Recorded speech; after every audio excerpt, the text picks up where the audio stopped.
नमस्कार, साफ संदेश से मैं अनिल कौशिक। न्यूज़ अपडेट 7 बजे कार्यक्रम बादरा आसपास में आप सभी दोस्तों का स्वागत है। दोस्तों, कार्यक्रम की शुरुआत हमेशा की तरह मुख्य खबर से ही करेंगे और आज भी हम बात करेंगे दोस्तों क्षेत्र के मुद्दों पर और क्षेत्र की समस्याओं पर भी बात करेंगे। बादरा आसपास खबरों सहित मौसम का मिजाज, मंडियों के भाव सहित देश विदेश की, प्रदेश की प्रमुख खबरें आपको दोस्तों हम ज़रूर बताते हैं। और इसी के साथ आज शुरुआत करते हैं। आज क्या विशेष दिवस है? 29 अप्रैल को क्या खास चीज़ है? तो 1639 में आज के दिन दिल्ली लाल किले की नींव रखी गई थी और 1939 को आज के दिन नेताजी सुभाष चंद्र बोस ने कांग्रेस से इस्तीफा दिया था। दोस्तों, वो कांग्रेस के अध्यक्ष भी रहे 1938 में। उससे पहले पंडित नेहरू थे 34 और 36 में। इसके अलावा दोस्तों, वो कांग्रेस के एक ऐसे नेता थे जिनकी लोकप्रियता सर्वाधिक और सबसे अलग थी। और यही कारण है कि कांग्रेस में बहुत से लोग ऐसे थे नेता जो उनसे जेलिस रखते थे और उनसे उनकी लोकप्रियता से भयभीत रहते थे। दोस्तों, यही कारण रहा कि वो एक राष्ट्रवादी नेता थे और कांग्रेस में थे। और 3 मई 1939 को सुभाष चंद्र बोस ने दोस्तों कांग्रेस में रहते हुए फॉरवर्ड ब्लॉक नाम से एक पार्टी का गठन किया था। और यही कारण रहा कि उसके बाद में सुभाष चंद्र बोस को दरकिनार कर दिया गया था और 1939 में ही कुछ ही दिनों बाद उनको पार्टी छोड़नी पड़ी। इसके अलावा दोस्तों, 2007 में ऑस्ट्रेलिया ने लगातार तीसरी बार क्रिकेट का विश्व कप आज ही के दिन जीता था। टेनिस खिलाड़ी आंद्रे अगासी का भी आज ही के दिन 1970 में जन्म हुआ था। और भारतीय क्रिकेटर आशीष नेहरा का भी आज ही के दिन 1979 में जन्म हुआ था दोस्तों। और 1997 में आज ही के दिन भारतीय रिजर्व बैंक के 70वें गवर्नर RN मल्होत्रा का निधन हुआ था। और इसके अलावा आज के दिन 29 अप्रैल को अंतर्राष्ट्रीय नृत्य दिवस के रूप में दोस्तों मनाया जाता है। और 1982 में इसकी शुरुआत हुई थी नृत्य दिवस मनाने की। नृत्य एक अद्भुत कला है दोस्तों। और कहते हैं कि देवी देवताओं के द्वारा भी दोस्तों नृत्य किया जाता था। जैसे तांडव नृत्य भगवान शिव का भी मशहूर है। और देवताओं की विनती पर ब्रह्मा जी ने दोस्तों नृत्य वेद का एक ग्रंथ तैयार किया था। और तभी से संसार में नृत्य की उत्पत्ति बताया जाता है कि हुई थी। और माना जाता है कि सोमवेद, अर्थवेद, यजुर्वेद, ऋग्वेद, इन सभी चीज़ों से प्रमुख चीज़ें लेकर ये नृत्य वेद तैयार हुआ था। और भरत मुनि के 100 पुत्रों द्वारा प्रथम नृत्य करते हुए अभ्यास किया गया था दोस्तों। तो ये रहा नृत्य दिवस के ऊपर विशेष। और दोस्तों, बादरा आसपास अन्य खबरों की ओर अगर हम अपना रुख करें तो राष्ट्रवादी सरपंच कुलदीप रणवा रतनपुरा के दोस्तों उनकी जमानत कल खारिज हो गई और अभी भी वो पुलिस कस्टडी में, न्यायिक अभिरक्षा में उनको रखा गया है। और जिस प्रकार से बादरा क्षेत्र का ये सर्वाधिक चर्चित प्रकरण हम मान सकते हैं दोस्तों, काफ़ी लंबे समय तक फेसबुक के माध्यम से, अपनी आईडी के माध्यम से राष्ट्रवादी सरपंच ने बलवान पूनिया सहित क्षेत्र के सभी लोगों को एक प्रकार से टारगेट भी बनाया था और युवाओं को जागृत करते हुए कुछ ऐसे मुद्दे भी उठाए थे जो कि आम नागरिक फेस टू फेस होकर इन मुद्दों को नहीं उठा पाता था। तो ऐसी बहुत सी चीज़ें भी रही, जागरूकता से संबंधित चीज़ें भी रही। और कुल मिला के माना तो जाए तो दोस्तों, बलवान पूनिया के विरुद्ध माना जा रहा कि उन्होंने व्यक्तिगत रंजिश के हिसाब से पोस्टें डाली थी और सबसे ज़्यादा पोस्टें डाली थी। और उनमें एक लेटर का जो दुरुपयोग किया गया था जिसके ऊपर अशोक स्तंभ भी था। तो कुल मिला के उसको ध्यान में रखते हुए बलवान पूनिया विधायक द्वारा उनके विरुद्ध एक FIR जयपुर में दर्ज करवाई गई थी। और उसी FIR के चलते जो क्राइम ब्रांच जो सोशल मीडिया की साइबर क्राइम है दोस्तों, उनके द्वारा, साइबर सेल द्वारा दिन रात प्रयास करके ढूंढा गया और काफ़ी लंबे समय बाद उनको सफलता भी लगी। और सफलता जब लगी तो उसी समय राष्ट्रवादी सरपंच जो है अपनी पहचान के साथ सोशल मीडिया पर लोगों के सामने भी आ गया। और दोस्तों, उनकी मजबूरी थी क्योंकि साइबर क्राइम ने सेल ने उनको ढूंढ लिया था। और इसके साथ ही दोस्तों एक ऐसे चैप्टर का क्लोज होना भी यहाँ दिखाई दे रहा है। लेकिन लोग ये चाहते हैं बड़ी संख्या में कि राष्ट्रवादी जैसी सरपंच है उनके जैसी पोस्टें आनी चाहिए। बेशक ऐसी पोस्टें छुपकर नहीं, लेकिन सामने होकर कोई दिलदार ऐसा हो जो ऐसे मुद्दों को उठाए दोस्तों, चाहे वो विधायक हो, पूर्व विधायक हो, सांसद हो, कोई भी नेता हो, मंत्री हो, मुख्यमंत्री हो, सरकार के विरुद्ध हो, विपक्ष के विरुद्ध हो, ऐसी पोस्टें आनी चाहिए।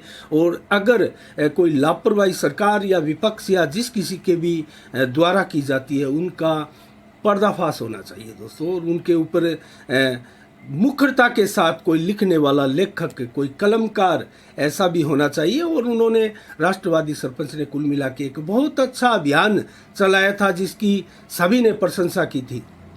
और अभी भी लोग यही चाहते हैं कि ऐसा फिर से हो, और वो अगर छूट के आते हैं, जमानत पर आते हैं, तो वो अपनी इस कला को जारी रख सकते हैं और क्षेत्र के लोग निस्संदेह उनका साथ देंगे, इसमें कतई कोई दो राय नहीं है। और दोस्तों वो छुटकर भी आएंगे तो उनका स्वागत भी होगा। बेशक उनके ऊपर अलग अलग तरह की 8 धाराओं में मुकदमे दर्ज करवाए गए हैं, और कुछ लोग सोशल मीडिया पर इस प्रकार की भी बातें लिख रहे हैं कि विधायक बलवान पूनिया को बड़ा दिल रखते हुए उनको माफ़ करना चाहिए, क्योंकि उनके विरुद्ध बोलने का साहस उन्होंने किया, उससे एक अच्छा मैसेज, एक संदेश क्षेत्र के लोगों में जाएगा। लेकिन दोस्तों विधायक बलवान पूनिया ऐसे नहीं हैं, और विपक्ष का तो सीधा सीधा आरोप है कि बदले की भावना से वो यहाँ राज कर रहे हैं, शासन कर रहे हैं, और राजस्थान का ताकतवर विधायक उनको यूं ही कोई नहीं कहा जा सकता दोस्तों, क्योंकि राष्ट्रवादी सरपंच बताया जा रहा था कि इतने धुरंधर है, इतने जानकार है इन चीज़ों के, जो आईटी सेल के बारे में, इतनी आधुनिकतम जो टेक्नोलॉजी है दोस्तों, टेक्नोलॉजी जो उन्होंने यूज़ की, उसको देखकर तो अंदाज़ा यही लगाया जा रहा था कि ये जल्दी से पकड़ में नहीं आने वाले हैं। बहुत जानकार हैं और बहुत मेहनत की है, बहुत रिसर्च किया होगा, बहुत पढ़ाई की होगी इस क्षेत्र में, तभी जाकर जो अपनी पहचान को लंबे समय तक छुपाने में कामयाब रहे। लेकिन अंततः दोस्तों सरकारी जो तंत्र होता है और उनकी जो एक प्रकार से विशेषज्ञों की टीम होती है, वो कहीं ना कहीं इन मामलों को ढूंढ लेती है। और इस प्रकार के हैंकर भी होते हैं दोस्तों, बहुत सी साइटों को हैंक कर लेते हैं, उनसे भी निजात सरकारें पाती हैं। और ऐसी ऐसी बहुत सी संस्थाएं, एजेंसियां हैं ऐसे, उनको दोस्तों नौकरियां भी बहुत जल्दी से मिलती है। तो ऐसा नहीं है कि टैलेंट सारा सरकार में ही है, टैलेंट सरकार से बाहर भी है दोस्तों। निजी कंपनियों में भी बहुत बड़े बड़े नामी लोग होते हैं, और सीईओ, बहुत बड़े बड़े नामी सीईओ भी प्राइवेट कंपनियों में भी होते हैं, और सरकारी स्तर पर भी ऐसे लोग जो है वो अपनी सेवाएं प्रदान करते हैं। तो कुल मिला के जो राष्ट्रवादी सरपंच का प्रकरण था वो फिलहाल उनकी जमानत खारिज होने के चलते एक बार फिर वो वहीं जयपुर ही दबकर रह गए। और दोस्तों कब कहाँ जमानत होगी, कैसे उनका आना होगा दोस्तों, इस चीज़ का क्षेत्र के लोग बेसब्री से इंतजार भी कर रहे हैं। और बजरंग साल ने तो यहाँ तक कहा कि जब वो छूट कर आएंगे, जमानत होकर आएगी, तो भव्य स्वागत भादरा में उनका किया जाएगा। देखते हैं दोस्तों, हमारी नज़रें लगातार बनी रहेगी। इसके अलावा दोस्तों कल 30 अप्रैल को जोगीवाला गांव के राजकीय विद्यालय में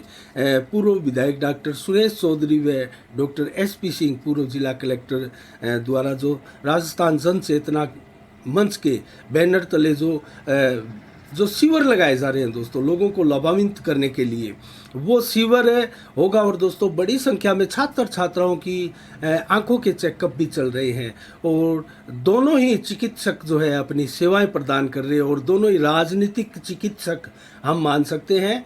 और बेशक हम ये भी मान सकते हैं कि ये राजनीतिक उद्देश्य के साथ ही ये शिविर, ये कैंप्स चल रहे हैं, लेकिन इससे बेशक राजनीतिक उद्देश्य की उनकी पूर्ति होती होगी, लेकिन लोगों का भला होता है दोस्तों। और यही रीज़न रहा, जब 2003 में डॉक्टर सुरेश चौधरी विधायक बने थे तो उन्होंने लोगों की बहुत सेवा की, और लोगों ने इसका फल, क्षेत्र की जनता ने इसका फल डॉक्टर सुरेश चौधरी को विधायक के रूप में दिया था। तो अगर इनकी सेवाएं बहुत अच्छी रहती है तो क्षेत्र की जनता इनको उपहार स्वरूप कुछ प्रदान भी कर सकते हैं। तो कुल मिला के कल ये जो कैंप होगा, ज़्यादा से ज़्यादा जोगीवाला के लोग, आसपास गांव के लोग इस कैंप में लाभ ज़रूर लें, और बड़ी संख्या में लोग यहाँ पहुँचे।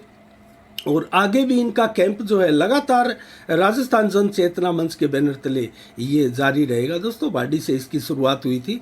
और इसके अलावा दोस्तों अन्य खबरों की ओर रुख करें तो कल एक नशे के विरुद्ध जागरूकता रैली का भी आयोजन होने जा रहा है, जो कि न्यायालय परिसर से सुबह 10 बजे ये जागरूकता रैली निकलेगी और एलबीएस स्कूल तक ये रैली के रूप में स्लोगन लिए हुए नारों के साथ चलेगी। और दोस्तों इसमें जो युवा बड़ी संख्या में नशे की गिरफ्त में जा रहे हैं, वो अपने परिवार को, समाज को, देश को दोस्तों प्रभावित कर रहे हैं, उनको जगाने के लिए, उनको जागरूक करने के लिए ये नशे के विरुद्ध अभियान के रूप में ये रैली निकाली जाएगी। और न्यायाधीश महोदय द्वारा हरी झंडी दिखाकर इस रैली को रवाना किया जाएगा। और बार संघ के अलावा अनेक संगठनों के साथ केमिस्ट यूनियन और राष्ट्रीय हिंद सेवक संघ आदि संगठन भी इस रैली में भाग लेंगे दोस्तों।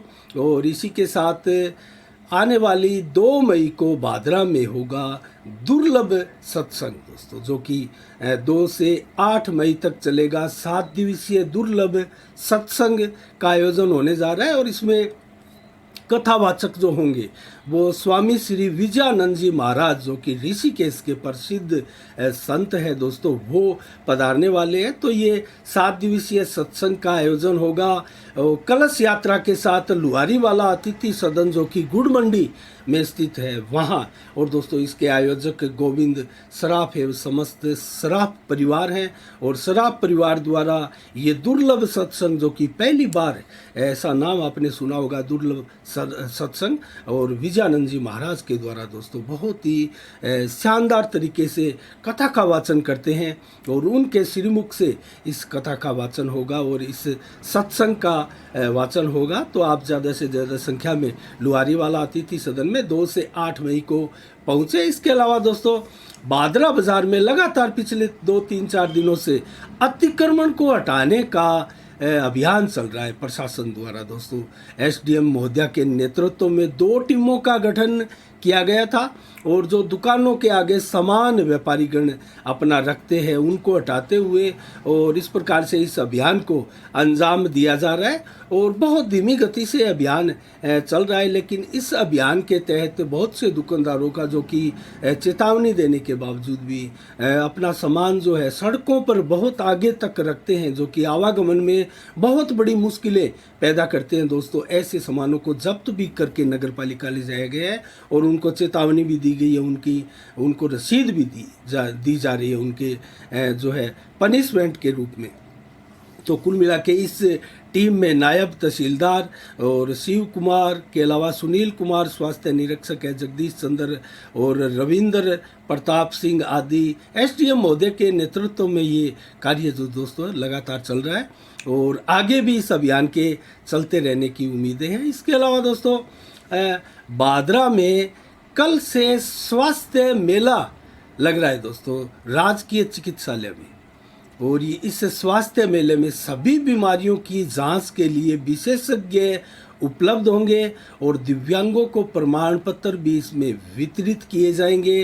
और इसके अलावा दोस्तों डेली मेडिसन और परिवार कल्याण और कैशलेस उपचार के साथ साथ आरबीसी के कार्यक्रम और चिरंजीवी स्वास्थ्य बीमा पंजीयन के अलावा हेल्थ कार्ड और विभिन्न विभागीय कार्यक्रमों की इस दौरान जानकारियां दी जाएगी। और सभी तरह के रोगों की विशेषज्ञ पहुंच रहे हैं, जिसकी जांच भी होगी, निःशुल्क दवाएं भी आपको वितरण की जाएगी और जांचें भी यहां निःशुल्क की जाएगी। तो कल 30 अप्रैल को ये स्वास्थ्य मेला राजकीय अस्पताल में जो मुख्य अस्पताल है उसमें लग रहा है। और दोस्तों इसके खंड मुख्य चिकित्सक अधिकारी जो है मंजीत डाका द्वारा अपील की जा रही है बार बार कि ज़्यादा से ज़्यादा संख्या में लोग इसमें पधार कर लाभ उठाएं और प्रत्येक बीमारी के लोग इसमें आ सकते हैं, जिनका चेकअप होगा और जिनको उचित परामर्श भी दिया जाएगा।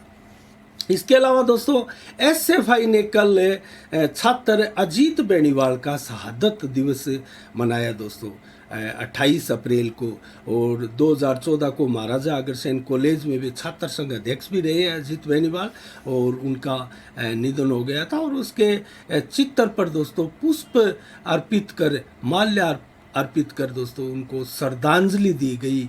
और इसी के साथ नशे के विरुद्ध एक अभियान भी एसएफआई द्वारा चलाया गया। और बादरा में सुबह दोस्तों 6 बजे से लेकर 9 बजे तक बिजली कटौती होती है, और देहात क्षेत्रों में तो ये बिजली कटौती 6 घंटे से कहीं ज़्यादा हो रही है। इसके अलावा मैं आपको बताऊं तो ये तो घोषित बिजली कटौती है दोस्तों, सुबह 6 बजे से 9 बजे तक। इसके अलावा अघोषित कटौती दिन में 5 बार, 10 बार, 15 बार, इसका कोई नेप नहीं है, और इसकी कहीं कोई लिखित में सूचना नहीं दी जाती। तो बिजली की अघोषित कटौती से और बार बार कटौती से लोगों में भारी आक्रोश है, और लोग दोस्तों परेशान हो चुके हैं इस भीषण गर्मी में। आज भी 45 डिग्री का तारा टेम्परेचर रहा दोस्तों, और इतनी भीषण गर्मी में जहां पेयजल की समस्या बनी हुई है आसपास के गांवों में, बादरा सहित देहात क्षेत्रों में भी, उसी के साथ साथ दोस्तों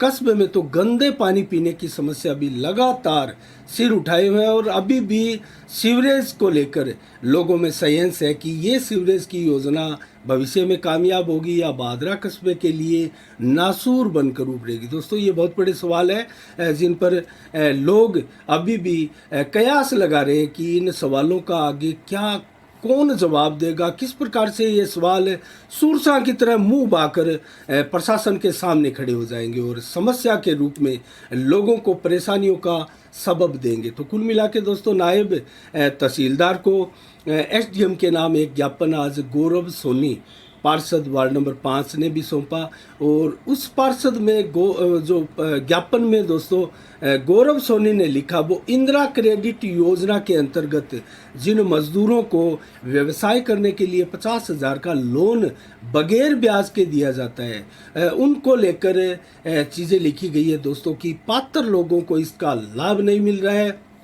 और अब तक नगर पालिका में इन्होंने दावा किया है कि 850 से अधिक आवेदन आ चुके हैं, लेकिन ये राशि लोन की अभी भी 20,021 से अधिक लोगों को नहीं मिली है। तो वो बार बार बैंकों के चक्कर काट रहे हैं और नगर पालिका के चक्कर काट रहे हैं, लेकिन इस योजना का लाभ उनको नहीं मिल रहा है और उनको चक्कर पर चक्कर कटवाए जा रहे हैं। तो इसी के अलावा दोस्तों पार्षद हरिप्रकाश शर्मा वार्ड नंबर 7 के पार्षद हैं, उन्होंने भी एक मुख्यमंत्री के नाम ज्ञापन जो है सहायक अभियंता जोधपुर वितरण निगम लिमिटेड को भी सौंपा है दोस्तों, और उसमें अघोषित जो बिजली कटौती चल रही है उसकी मांग उठाई गई है। और ये भी कहा गया है, चेतावनी भी प्रशासन को विभाग को दी गई है कि अगर जल्दी आप इस अघोषित बिजली कटौती को बंद नहीं करते, उस पर अंकुश नहीं लगाते हैं, तो भारतीय जनता पार्टी के नेतृत्व में आने वाले समय में धरना प्रदर्शन बढ़ाया जाएगा और आंदोलन की रूपरेखा तैयार की जाएगी।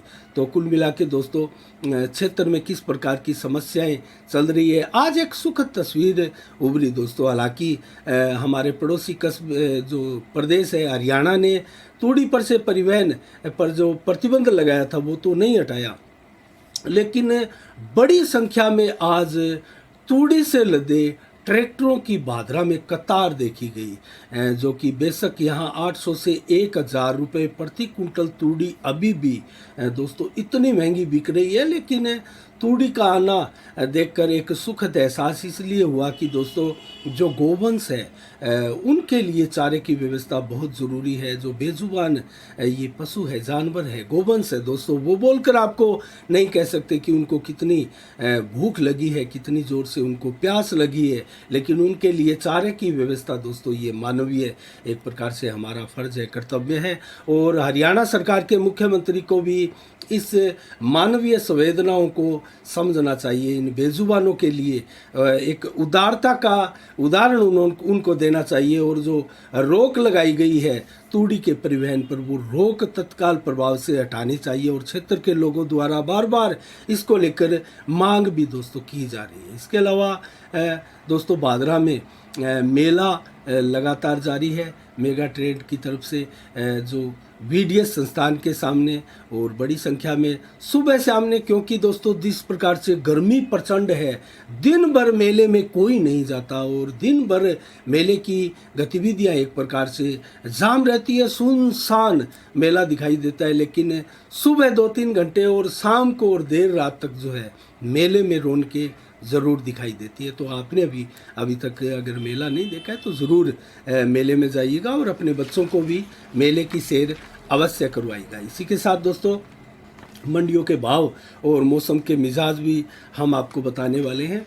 और आज शुरुआत करते हैं बादरा से। दोस्तों बादरा में गेहूँ 2193 रुपये प्रति कुंटल आज रही है और सरसों के भाव 6155, ग्वार के भाव 6720, जबकि एलनाबाद मंडी में नरमा दोस्तों 11,500, ग्वार के भाव 5,925, सरसों के भाव 6800 रुपये, जबकि चना के भाव 4781, जौ के भाव 2950 रुपये प्रति कुंटल रहे हैं, जबकि गेहूं के भाव 2080। आदमपुर मंडी में नरमा दोस्तों 12,086 रुपये प्रति कुंटल बिका है और सरसों बिकी है 6,921, ग्वार बिका है 5,961, जबकि सरसा मंडी में नरमा बिका है 12,250 रुपये प्रति कुंटल और सरसों बिकी है 6,950, गेहूँ बिकी है 2,125 रुपये प्रति कुंटल और रायसी नगर मंडी में ग्वार बिका है 6100, मूंग बिके हैं 6574, जबकि नरमा बिका है 10,375 रुपये प्रति कुंटल, सरसों बिकी है 7,251 रुपये प्रति कुंटल, चना बिका है रायसी नगर मंडी में 4,870 रुपये प्रति कुंटल, गेहूँ बिकी है 2,921 रुपये प्रति कुंटल। तो गेहूं के भाव यहाँ अच्छे थी और तारा मीरा बिका है दोस्तों 5,295 रुपये प्रति कुंटल। तो ये रहे मंडियों के आज के भाव। और मौसम का मिजाज 29 तारीख को आज बताएं तो 43 से 45 डिग्री टेम्परेचर सुबह से शाम तक नोट किया गया दोस्तों। 18 से 25 किलोमीटर की रफ्तार से हवाएं भी चल रही थी। मौसम बिल्कुल साफ था, बादल ज़्यादा नहीं थे, 20% बादल ही छाए हुए थे और यही 15 से 20% बादल देर रात्रि तक छाए रहेंगे और 37 से 43 डिग्री टेम्परेचर बना रहेगा और यही कमोबश हवा 18 से 25 किलोमीटर की रफ्तार से चलेगी। तो कल 30 अप्रैल को कैसा रहने वाला है मौसम का मिजाज, आने वाले दोस्तों 2-3 दिनों में हीट वेव का जो मौसम विभाग की तरफ से अलर्ट है और दोस्तों 47 डिग्री तक पारा जो है अगले 2 दिनों में जाने वाला है, 47 डिग्री तक टेम्परेचर। तो कल 30 अप्रैल को 30 से 42 डिग्री टेम्परेचर दिन में, जबकि 43 से 44 डिग्री टेम्परेचर कल दोपहर को और 38 से 43 डिग्री कल शाम को रहने वाला है और 11 से 22 किलोमीटर की रफ्तार से हवाएं चलेगी और लगभग 10 से 15-20% तक बादल दिन भर छाए रहेंगे और रात्रि को भी लगभग 30% बादल छाए रहेंगे। 31 से 35 डिग्री टेम्परेचर रात्रि को रहेगा और 18 से 25 किलोमीटर की रफ्तार से हवाएं चलेगी। मौसम बिल्कुल साफ होगा और बरसात की अभी गुंजाइश आने वाले 2-4-5 दिनों में नहीं है, लेकिन हवाएं तेज जरूर चलेगी, बादल भी आपको दिखाई देंगे, लेकिन परिवर्तनशील मेघ आपको दिखाई 3-4 दिनों तक नहीं देंगे। तो दोस्तों ये रहे आज के शाम के 7 बजे के कार्यक्रम में समाचार खबरें। कल ठीक शाम 7 बजे फिर आपसे रूबरू होंगे नई खबरों के साथ, नई समीक्षा के साथ। तब तक के लिए दोस्तों आप अपना बहुत बहुत ख्याल रखिएगा। मुझे दीजिएगा इजाज़त। साफ संदेश से मैं अनिल कौशिक, नमस्कार, जय भारत, जय जय राजस्थान।